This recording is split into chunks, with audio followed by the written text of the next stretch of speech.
একটা ছোট্ট গ্রামে থাকত রাফি নামে এক কৌতূহলী ছেলে। সে সবসময় পুরানো জিনিস ঘাটাঘাটি করতে ভালোবাসত।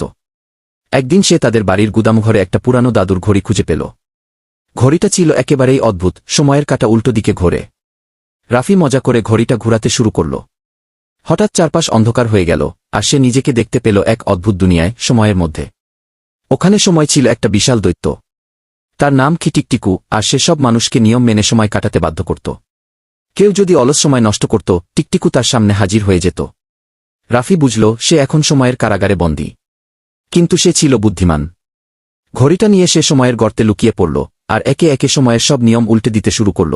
সকালের আগে রাত, দুপুরে ঘুম, আর সকালে স্কুল নয়, চিপস পার্টি। টিকটিকু তাজ্জব। সে রাফিকে বলল, তুমি যদি সময়কে এত এলোমেলো করো, তাহলে বিশ্বে বিশৃঙ্খলা ছড়িয়ে পড়বে। রাফি বলল, ঠিক আছে, আমি সময় ঠিক করব, কিন্তু এক শর্তে, প্রতিদিন 1 ঘন্টা ফাঁকি দেওয়ার অধিকার চাই। টিকটিকু হাসল। চলবে, তবে সেই ফাঁকি দিয়ে তুমি যদি কিছু সৃষ্টিশীল করো, তাহলে আমি খুশি হব গু। রাফি ঘুম থেকে উঠে দেখল সে আবার নিজের ঘরে, ঘড়িটা ঠিক আগের জায়গায়। তবে ঘড়ির কাঁটা এবার ঠিকমতো চলছে। তবে তার ডেস্কে এক চিরকুট। 1 ঘন্টা ফাঁকি পাবে, তবে সেটা কাজে লাগাতে হবে। টিকটিকু গি।